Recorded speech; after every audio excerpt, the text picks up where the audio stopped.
Les lignes ont beaucoup bougé entre le Burkina et la Russie, une année après le sommet Afrique-Russie. C'est ce que l'on retient du point sur la mise en œuvre des axes de la coopération entre les deux pays.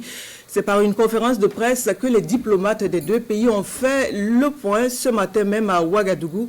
Les précisions dans ce compte-rendu de Sie Dilarien et Nyarkiteda. Le peuple burkinabé peut compter et a même raison de compter sur la Fédération de Russie dans la guerre pour la libération de son territoire et pour son indépendance totale, déclare d'entrée Sergei Lavrov à cette conférence de presse. Pour le ministre russe des Affaires étrangères, en plus du soutien en matériel pour renforcer la force de frappe des forces armées nationales du Burkina, la Russie reste déterminée à appuyer le Burkina Faso à l'usage du matériel et de maintien de l'ordre avec le concours des instructeurs russes jusqu'à la victoire finale sur les forces du mal. En ce qui concerne le soutien, vous avez déjà notre soutien. Depuis les premiers contacts avec le président Traoré, nous sommes en coopération étroite, notamment dans le domaine militaire et le domaine militaire et technique. Le vice-ministre de la Défense de la Fédération de Russie, M. Yevkourov, est en contact avec ses homologues. Et il a été hier ici et pour discuter de nombre de mesures pratiques qu'on devrait entreprendre.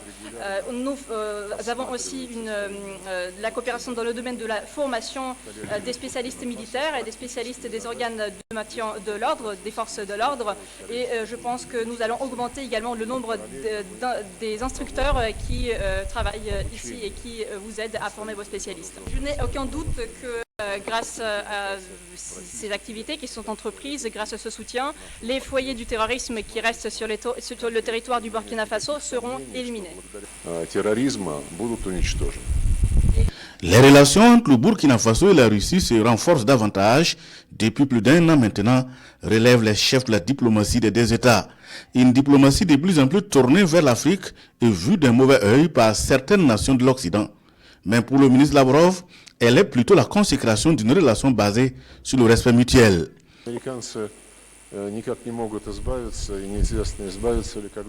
pense que tout leur est permis et cela explique la position qu'ils ont adoptée vis-à-vis des pays de l'Asie, de l'Amérique latine et même de certains pays de l'Europe. Ils leur dictent comment ils doivent agir dans de nombreux domaines, dans le domaine économique et dans le domaine politique. Nos relations n'ont jamais eu le caractère colonial.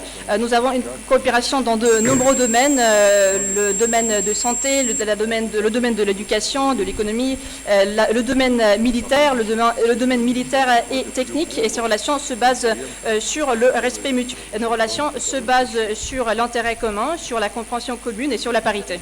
La visite du ministre des Affaires étrangères au Burkina Faso augure de nouvelles perspectives pour les deux peuples de faire de cette relation un partenariat gagnant-gagnant sur les plans militaires, socio-économiques, culturels et politiques.